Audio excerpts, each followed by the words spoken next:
Welcome to Empowered by AI, the podcast for women entrepreneurs ready to harness AI to take their businesses to the next level. I'm your host, Michelle Muncy-Silva, founder of Innovative AI Studios. You may have left corporate life to start this entrepreneurial journey, but you don't have to go it alone. Here, you'll find a supportive community of like-minded women and an invaluable thought partner each week, as my guests and I share actionable insights you can use right away. So let's dive in together. All right. Jennifer Michtavy, I am very excited to introduce you to the listener because I think you have such a fantastic creative and artistic perspective. And with that, you have absolutely focused on productivity. And the way you marry all of these pieces together just makes you this fantastically unique person that we need to get to know. So welcome. Thank you so much. I'm really excited to be here. I love talking about AI and sharing knowledge. So this is a really great opportunity for me. So I'm really grateful. Thank you. And so many women, I think, they love learning from other women because, myself included, I'm coming to AI as an explorer, not an expert in any way, shape, or form. And I don't think we need to put any undue pressure on ourselves to be experts. This is just in its infancy stages of development. I think that we need to give ourselves grace, but I'm also aware that there have been people like yourself that have been diving deeply into this ever since Gen AI came onto the table as something that was palatable for the masses. So what patterns have you seen? Have you noticed in how women approach these AI tools? And how can we turn this experimentation into intentional strategy?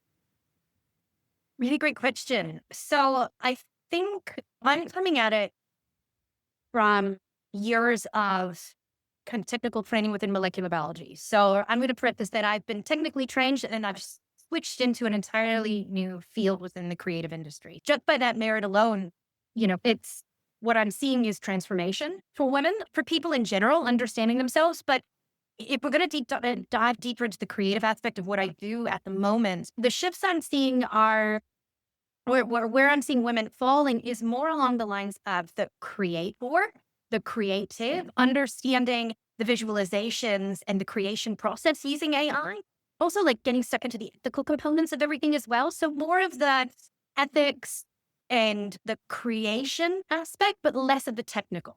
And so I'm still finding, you're still looking at a lot of women not quite entering the technical side, the execution phase of it, the building side of things. Like we can create these beautiful masterpieces, but what problems are we going to be solving? And I don't necessarily think it's only obviously women. I think in general, we need to be approaching AI through the guise, even from the creative aspect of creating an image. What are we trying to solve? What is the problem? And then from that, how do we backtrack and create that solution? And so that's, I think, where we're heading. And I would love to see more women in that space. Mm-hmm. And I'm wondering, why is it that you think that many of us hesitate to fully own that part of it? Rather, it's their specific workflow that they're designing to create to solve a problem, as you said. They're using these tools effectively. Why are we still thinking that we're playing, maybe, instead of like fully owning it? Yeah, I think we're in a really interesting phase of AI. I think we started out, everyone was super excited and jumped into showcasing individual components of what AI could do. Look at this image. Look at this animation. Look at this advertisement I made.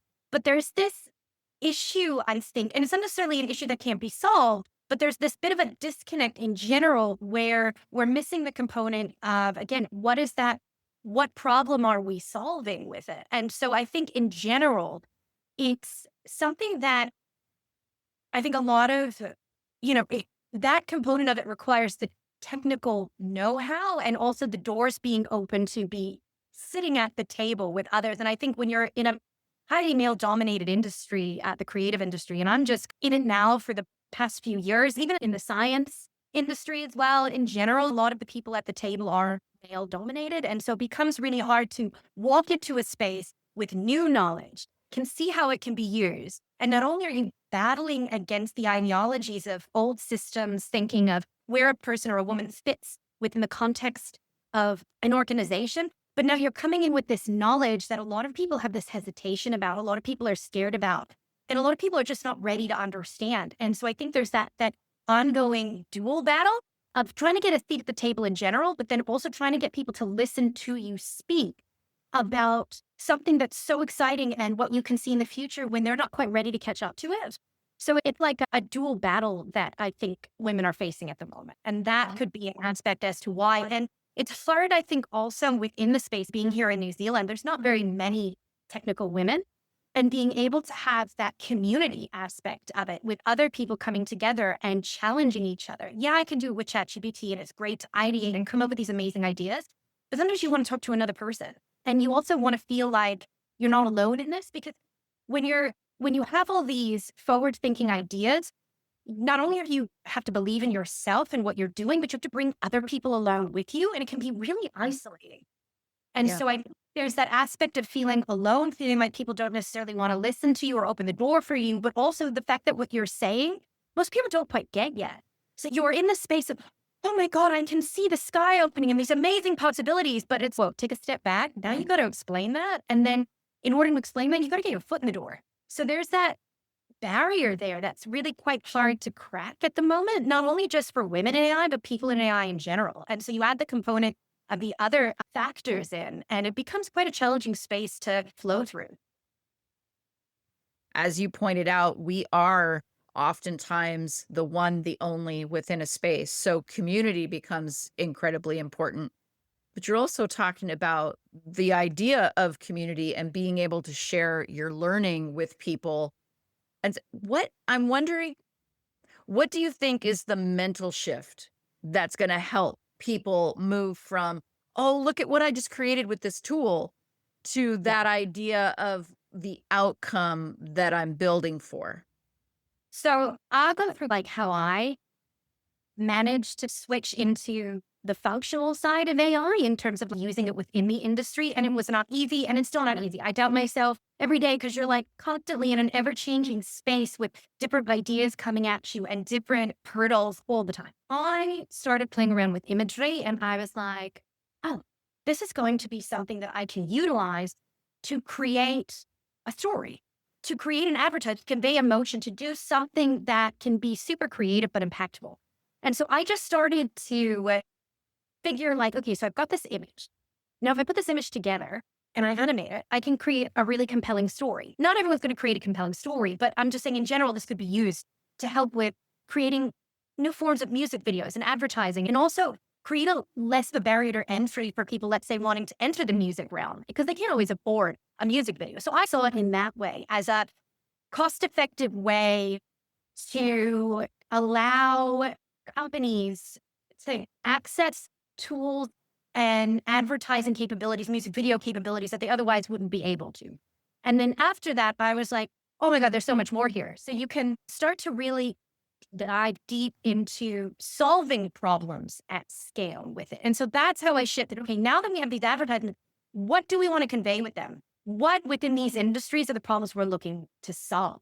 And yeah, okay, there's the cost component, but as you break that down, we start to understand what limitations there are within the current systems and where AI can come in to help. So let's say I want to create a music video, but I also want to understand through that, once it's on YouTube with all the analytics, I would love to understand how it's performing and take that information, push it through to, let's say, a AI agent that can analyze that data and then utilize that data to recreate the music video to make it more likable by Gen Z or more adaptable to any new changing trends. So it's just like creating those flows and understanding, okay, we've reached this step now. How can we take it further? If that makes sense. Okay, now we're here. We are in the imagery age, a little bit past that now.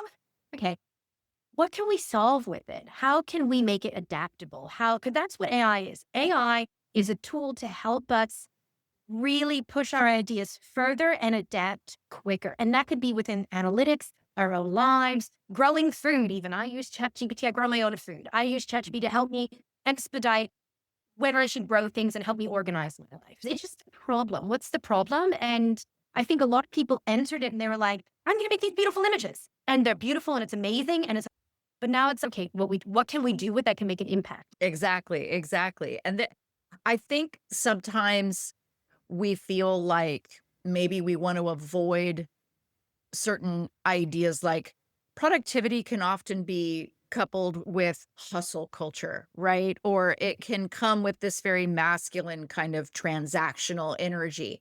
So a lot of times I see that there's this tension between productivity and creativity. And how I'm wondering, how do you keep AI from feeling like just another way to be more productive? Because I don't want to ever hear 10x again in my life. I'm Oh, I know. so I haven't over 10x. the force multiplier. Look, it's really exciting that it's a 10x and it's a force multiplier, but I want to do more fun things with my life. I'd love it Right. to 10x me so that I cannot send that email again and I can go and build, I don't know, a beautiful advertisement and move that through, or like beautiful imagery, or create a beautiful story, or build a beautiful product. So for me, I think it's about reframing what productivity is. And that even for me was a culture shock because I'm originally from New York City and now I live in Auckland, right? So I'm going from the capital of hustle culture to the country of work-life balance where there's 5 people here. It's a totally different way of viewing life. And it's this idea that productivity has to be you constantly working to produce an outcome, when in reality, I think it's going to shift into productivity being about how well can you delegate so that you have time to decompress and get more creative, so that when you come back, instead of something taking you a week because you're so drained, it takes you a day and a half to go from ideation to creation.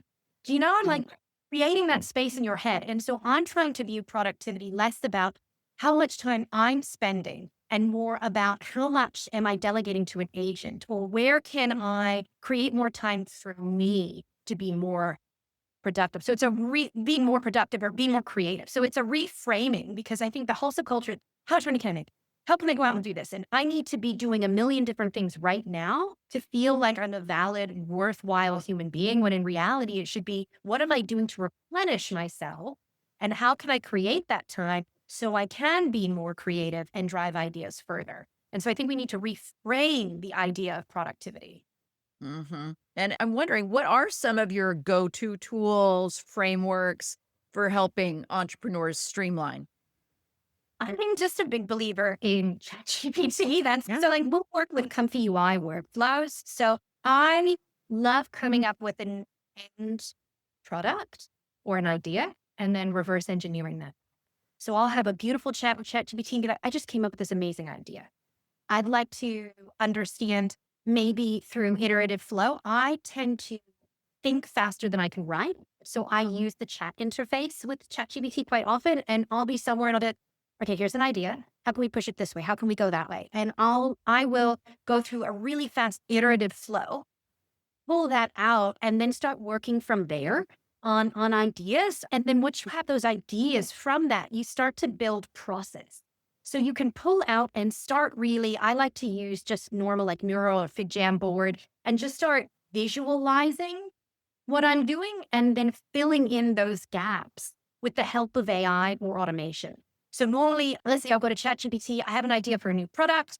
How can we get there? Can we do this? Can we do that? Can we do this? Can we do that? Maybe it's like an entirely new tool that I want to integrate into that workflow. Is it possible? And then before I even propose it, go through iterative flow with it to prototype it in my head and with ChatGPT.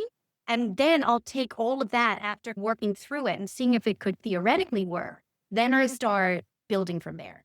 And so from that, I'll break down let's say the end product will break down what that workflow to get to that end product would be.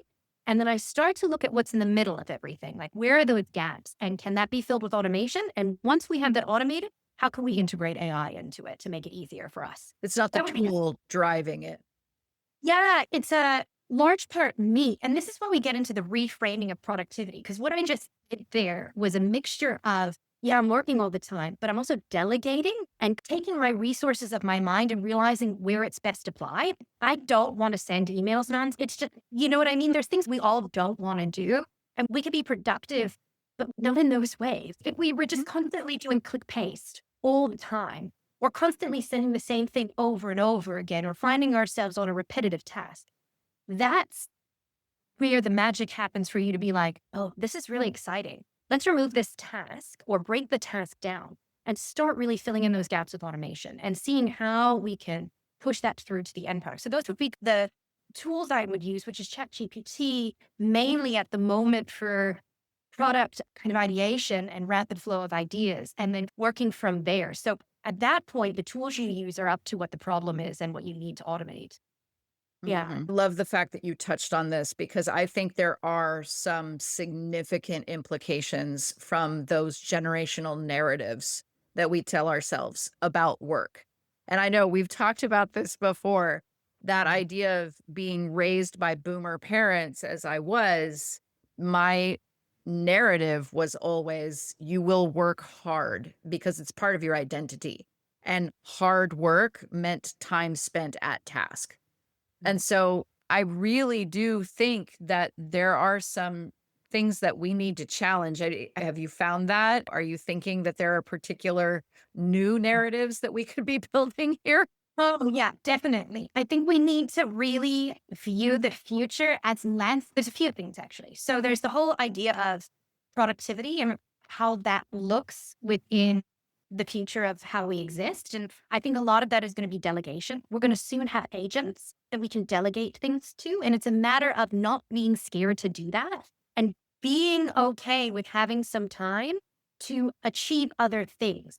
So we have all these levels of productivity within our own existence and our psyche where we're constantly feeling the need to do those monotonous tasks. And I know I've talked about this already, but it's just getting outside of that mindset of being like, okay, productivity could be output, impact, what the outcome was, not necessarily the individual steps to get there. And so I think touching on that, we go into the whole idea of what is an agency model and billing by time.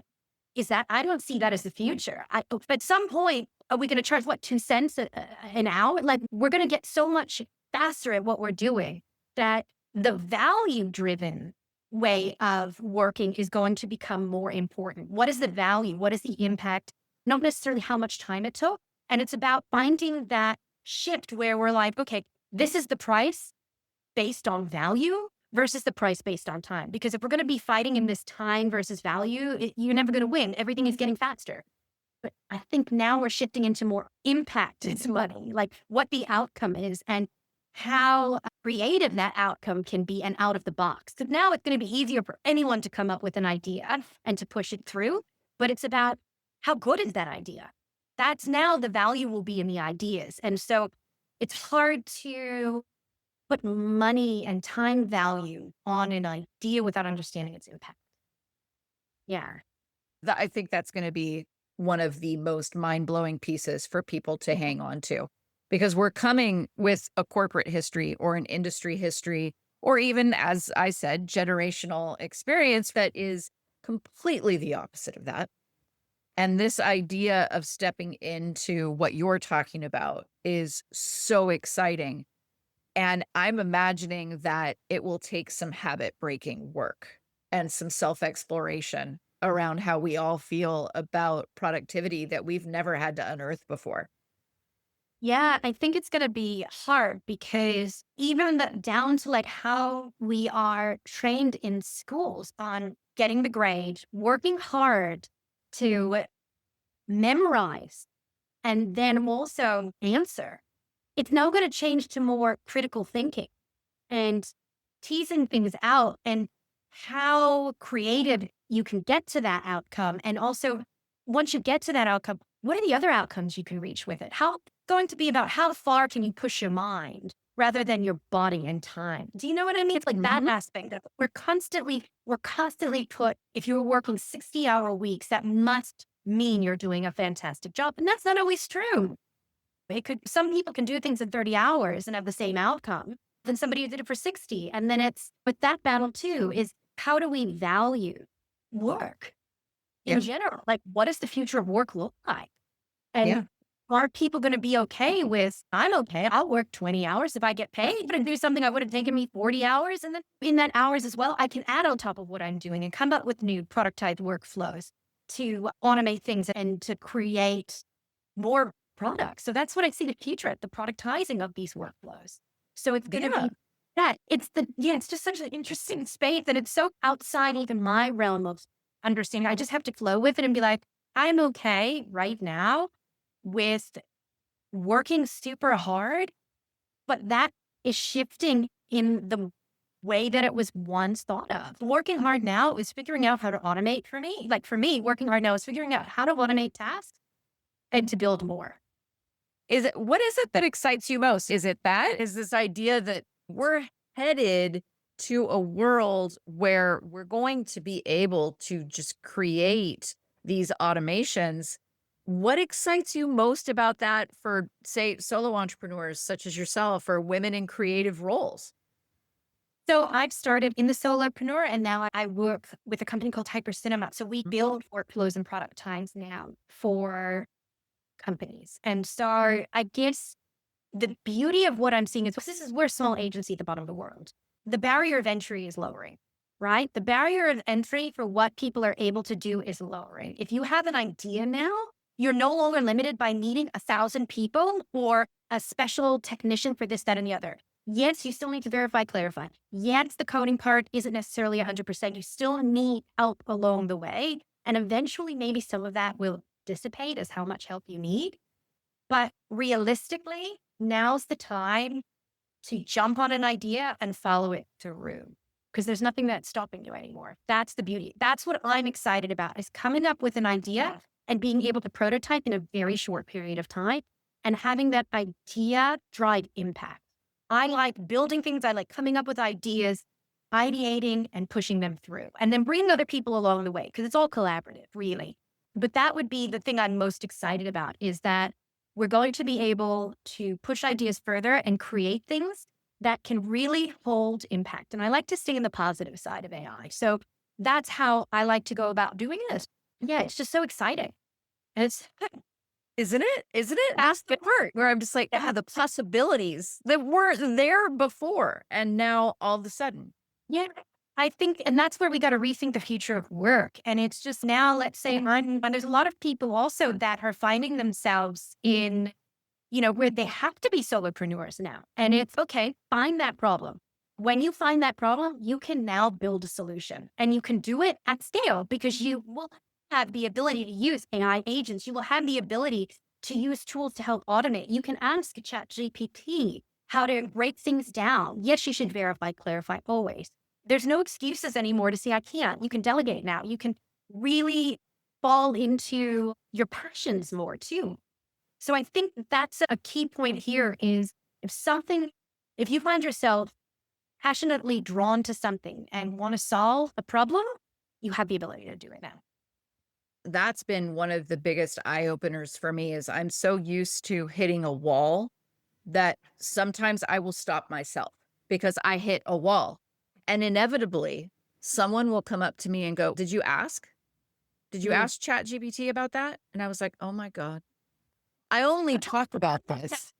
I only talk about this, what, 5 days a week?" You know what I mean? Like, I love it. It's my passion. And still, old habits die hard.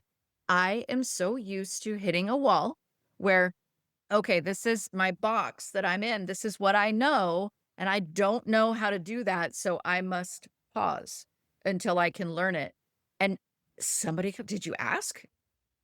Oh Yeah. my God. That's all I need to do now is literally need to go sit in front of my computer or walk and put on the voice app on my phone and ask.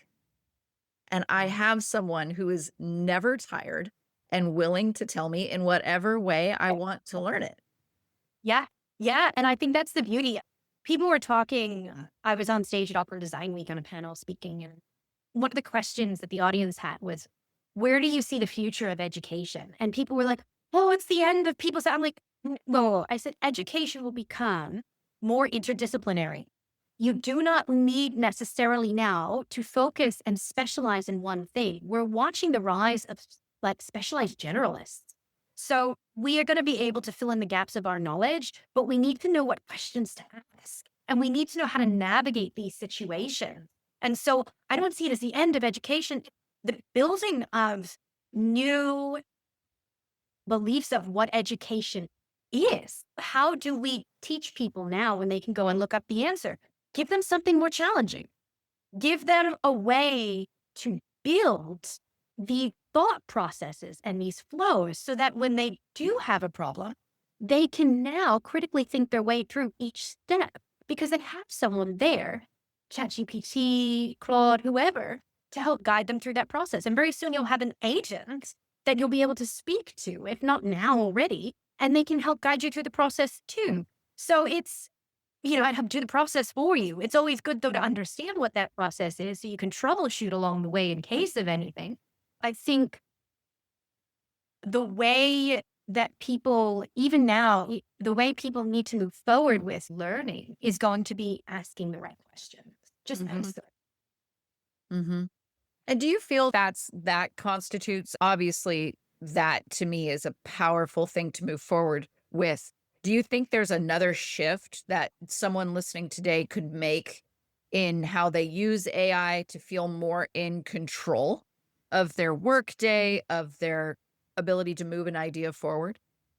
Yeah. So I'm a big believer in reverse engineering. So I love using ChatGPT to help me solve problems. But what I'll do is, let's say I have an issue I'd love to have it solve or a workflow I want it to help assist on.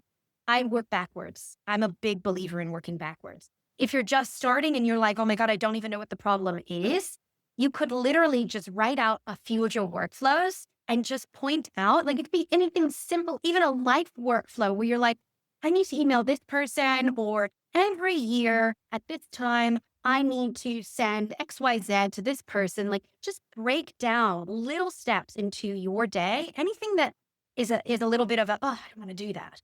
So write it down and then just briefly speak with ChatGPT. I don't want to do this. Help me break this down into the steps I need and help me within those steps come up with automated workflows or ways that AI can help and assist me in navigating this so I can take a step back and work on something else. And that's basically it. Just ask those questions. And if you have a problem, I need to build this product. Okay. So let's break that product down into individual workflows. And then we can work on each individual workflow and then align them all together and then figure out those ways. So I kind of work in a space where I'm connecting multiple workflows to guide an end product. And so a lot of it is reverse engineering because we already have the problem. But if you're looking from a personal space, what's annoying you, write it down, get ChatGPT to help you like navigate the workflow of it and figure where you can automate and where you can add an AI in there. Mhm.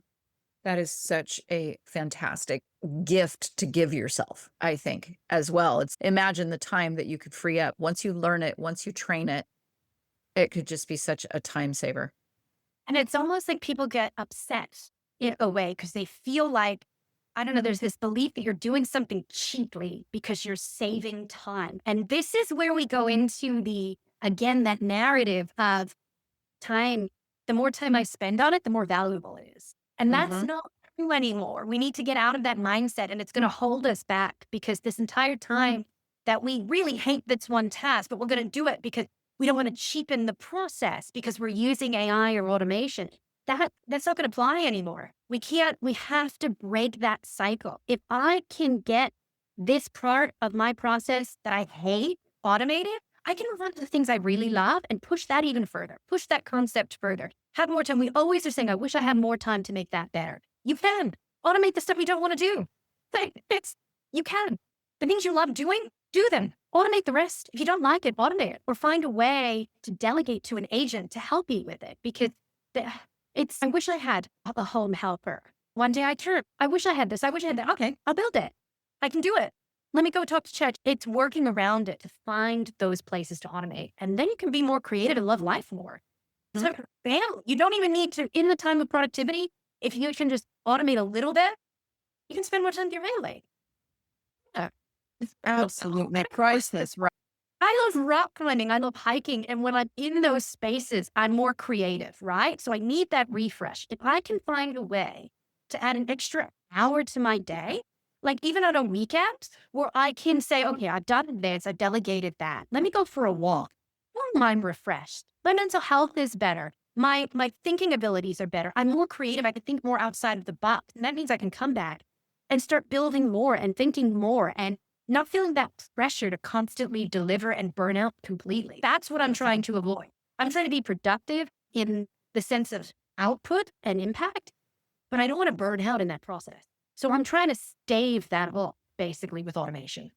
Yes. Preach. And then it's the truth because what do we only get about 4 hours of productivity within our own day mentally. So that 4 hours to be the most impactful. Yeah. Yeah. And if I think sometimes people are concerned that they're going to get overwhelmed with the learning of it. So if you could leave the listener with one principle for designing an AI workflow that feels more on the empowerment side than, say, the overwhelm side, what would it be? I think the empowerment comes in offloading things you don't like and getting to the things you do. And that's how I'd reframe it in the mind. What is one thing that you can break down in what you're doing where you can find pockets of activities you don't like? And then if those activities are something you're doing all the time consistently, you can automate it. If you find that you get stuck somewhere, ask it more questions. Get it to break things down for you to get that initial step. I struggle sometimes because, like everyone else, we've got a million things we need to do and we need to break things down. And sometimes you can get into what's where it's evading my mind at the moment, where you get into like a deer in headlights. Like in a rut. Yeah, and you don't know where to start and just don't need to take that first step. Just even getting something out first. So what I would say is have a quick chat with ChatGPT. Obviously, always be sure about what you're saying. You don't want to put any kind of intellectual property into it. I'm always very vague because I come up with these vague concepts first. And so I'll be conceptualizing a bit and then I'm like, okay, create that flow for me or write it out for me. And then I start from there. And then I'm like, okay, oh, wow. It's just taken all of these jumbled thoughts, these unstructured ideas, this unstructured data in my head and has structured it down into bite-sized steps on how I can achieve my goals. And then from there, look at it as, I don't want to do this. Help me. Get rid of it for me. And that I think is where the empowerment comes. It's understanding this is what I love doing and this is what I don't. So let me figure out the workflow of what I don't like and automate that. You have motivated the heck out of me to just completely stop, pause, look at what I'm doing. Where am I getting stuck? Where am I slowing my own self down by not living, thriving in what I'm doing? Where am I not liking that? I've got action to take. I've got some actions to take. Jennifer, thank you so much. I'm going to go work on my own workflows. Oh, I'm so glad. Thank you. I love talking about this because I'm a big believer in following your passion and really pushing ideas further. And I think if we can get through the barrier of this, belief that automating tasks is going to really downplay our abilities, it can enhance it. But it's also about mental health and being able to find a place where you're happy and be able to drive impact at scale without burning out. Right? Yeah. Especially as women, if you're working all the time and you have children and you're so busy, you can find little pockets of ways to interact with an AI to automate certain tasks within your life. You free up time. And whatever Mhm. you want with that time is up to you. Yeah. Yeah. I don't know if your parents ever said this to you. I know mine did to me. I remember them talking about people that had tried to follow their passion and then they found out it was work and they didn't want to do it anymore. I'm hearing that generational phrase as you're speaking. It's like the work that they wanted to avoid is where the automation comes in. So you can follow your passion and You you can can, yeah. it's finding more fulfillment in what you're doing. And if you're Mhm. able to fill your time with things that are less taxing and less unenjoyable, then you're taking a little bit of a step further into a life, enjoy your life. That's Yeah. just it. Yeah. Yeah. What can we do to automate the pieces that other generations might have thought it was their duty to slug through? Yeah, We don't have exactly. to slug anymore. And you don't have to think that, okay, I'm starting out, I'm a solopreneur, or I have a very tiny business. I need to hire 100,000 people. I need to have investment. I can't do this. I can't do that. No, not anymore. You can. And you can do it. You can do it smarter, faster, and better than ever before. And That's that's it. it's key as well. It's about, and within that, obviously, there's the community aspect. There's coming together with others to feel validated because these ideas are new. And unfortunately, you're still going to come up to those barriers of, oh, if you didn't take 60 hours to do this, then you're not as good as this person or that person, even though the output's better or the same. It's in the balance of finding community with that allow you to think in these ways and also realizing that once you start thinking in these ways, everything becomes easier and more achievable. And I think we're heading into the era of small solopreneurs, small businesses or solopreneurs that are going to really enter the market and be able to compete at a level they once were never able to. And if that doesn't motivate you, then I don't know what will. I'm excited. I'm like, what can I do next? I have to know again, continue to hold myself back because it is the constant push. And so finding that balance for myself has been a journey. It's not easy. Nothing's easy. But once you get the flow going, life becomes better. Yeah. And here's to life being better.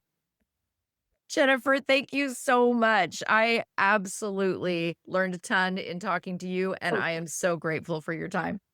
I'm really grateful to be here. Thank you so much. And yeah, if anyone wants to find me on LinkedIn, Jennifer Michtavy, I'm imagining, Michelle, you'll put some links in as well. 100%. That was actually going to be my last question to you. Where do you want them to connect with you? So thank you. You read my mind. LinkedIn is where I'm most active, so they can find me there. Absolutely fantastic. Jennifer, thank you. Thank you. Thank you for tuning in to Empowered by AI. If today's episode sparked ideas, don't wait. Follow the link in the show notes to visit innovativeaistudio.com and download your free resource, created to help you put today's insights into practice. Be sure to subscribe so you don't miss out on future episodes packed with more tips, tools, and inspiring stories. Until next time, stay empowered and keep innovating.